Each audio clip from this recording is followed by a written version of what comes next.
खुलुमबाय दिनै 6 एप्रिल 2024 सुनिबार तामुलपुराव अपारेशन खालामनानै आयेननि बेरेखा गान्दानि फलान खालामग्रा आरो गान्दा गंनि फालांगिरि खालामग्रा फलानखौ एरेस्ट खालामदों आरो बेनिफ्राय थसे गान्दानि गंबो बोखांनो हादों। हमजानाय फलाननि मुङा जाबाय मार्टिन सरेन।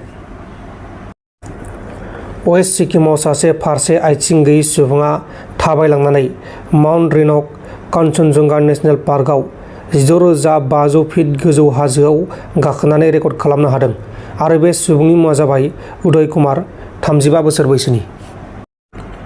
तेलेंगानायाव गंसे केमिकेल फेक्टरियाव हरखाब गिथाव बाथाव ब्लास्ट जादों आरो बे गिथाव बाथाव ब्लास्ट जानाय जाथायाव 4 सुबुङा जिउ गोमानायजों लोगोसे गासै 16 सुबुङा गोब्राबै जोखोम जादों। जाथाया जानाय समाव फेक्टरियाव 20 मावथिफोरा खामानि मावगासिनो दंमोन। बे समाव जोखोम जानायफोरखौ फाहामसालियाव फाहामथायगासिनो दङ।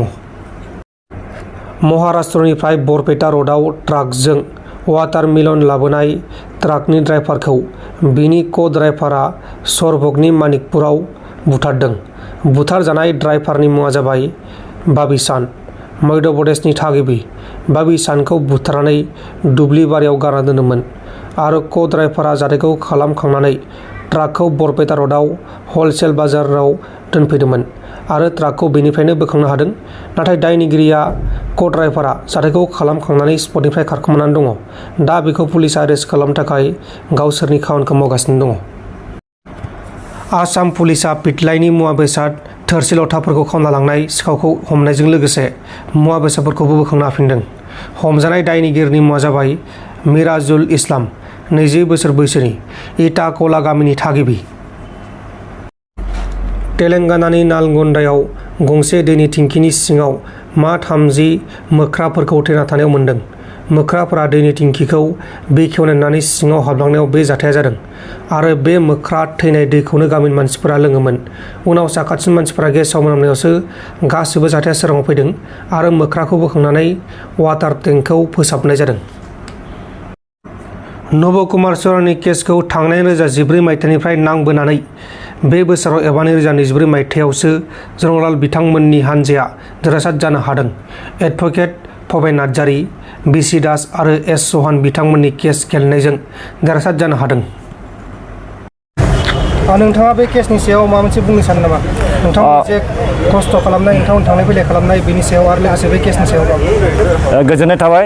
दिनै जोंनि गोजोनथाव बाथ्रा, दिनैनि दिनावहाय जोङो मैया जोंनि बे अनारेबल गुवाहाटी हाइकर्टआ डबल बेन्चआ बे जोंनो जे रायखौ होना होबाय, बे जोंनि बर' हारिनि थाखाय मोनसे जारिमिनारि जानानै थाबाय। मानो होनबा गोबां बोसोरखौनो बुंदो, 10 बोसोर बे जे इलिगेल भाबै सार्टिफिकेट लानानै जोंनि बर'नि जायगायाव जे बे जायगायाव जे इन्डिपेन्डेन्टनि आवगायनिफ्रायनो बर' सासे एमपि जानानै थांबाय थायोमोन, बे एमपि सिटखौ सिख'नानै लाजादोंमोन सासे नन ट्राइबेलजों। आरो बिनि थाखाय जों बिखा गावनानै बिखायाव नांहाबनानै दुखु मोननानै जों नांनानै दिनै 10 बोसोरावबो जोङो नांनानै फोजोबनो हायाखैमोन।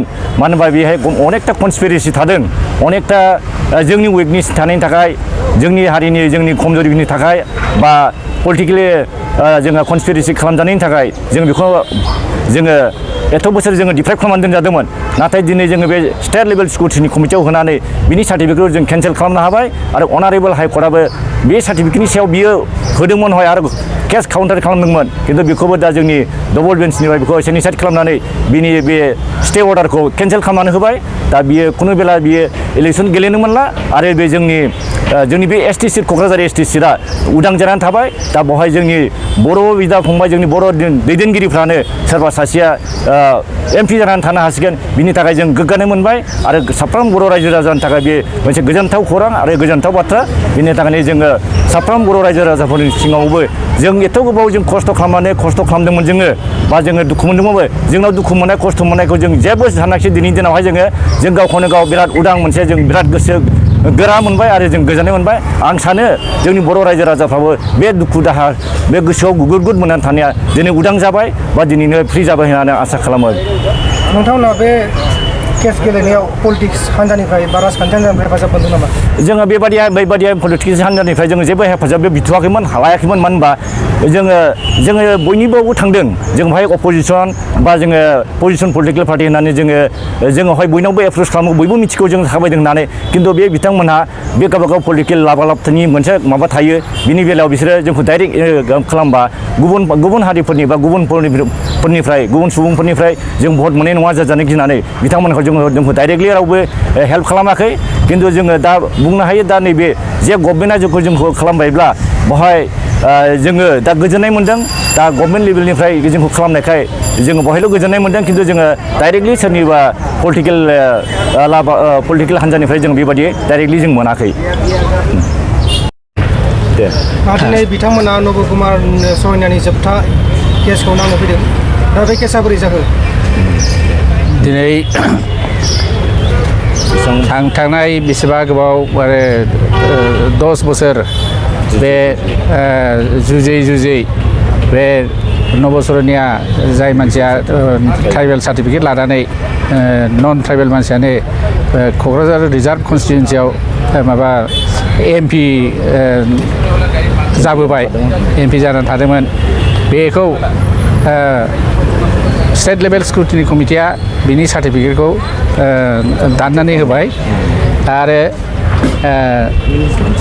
बेनि एगेन्स्टै सार्टिफिकेट बे दाननानै होनायनि एगेन्स्टै हाइकर्टआव फैदोंमोन अनारेबल हाइकर्टआव फैदोंमोन बे अनारेबल हाइकर्टआ दा बे स्टे अर्डारखौ होदोंमोन स्टे अर्डारखौ दा इन्टारिम सिंगल बेन्चआ इन्टारिम अर्डार होनायखौ दा माबा डिभिजन बेन्चआ माबा सेटिसाइड खालामना होबाय। दा बे केसखौ ओरैनो बेसेबां गोबावनिफ्राय नांदों नोंथांमोना? 2014निफ्रायनो आजि 10 बोसोर एखे लेटारिया 10 बोसोर माबाबोदों मोननै टार्म्सखौ बियो माने जाबोदों जाहैबाय सार्टिफिकेट दाननाय जायैनि होननानै दा सार्टिफिकेट दाननायनि थाखाय जोङो बे स्टेट लेभेल स्क्रुटिनि कमिटिखौबो धन्यबाद होयो आरो बे अनारेबल हाइकर्टनि डिभिजन बेन्चआ बे माने सिंगल बेन्चआ बे स्टेट लेभेल स्क्रुटिनि कमिटिनि अर्डारखौ स्टे खालामनायखौ बेखौ माने सेटिसाइड खालामनायनि थाखायबो जोङो साबायखर होयो। बिथाङा बे बाराव एमपि गेलेनो मोनगोन ना मोनला? बे बाराव बे माने एमपि गेलेनाया सार्टिफिकेटआ भेलिड जानानै थानांगौमोन बे सार्टिफिकेटआ भेलिड नंला ओंखायनो बे सार्टिफिकेट गैयैखाय बे गेलेनो मोनला। नोंथांमोन दिनैनि खौरांफोरा बेखिनिल'मोन बेखिनिसिम नायनायनि थाखाय नोंथांमोननिसिम रोजा रोजा साबायखर गोजोन्थों एसेनोसै जै बर' हारिनि।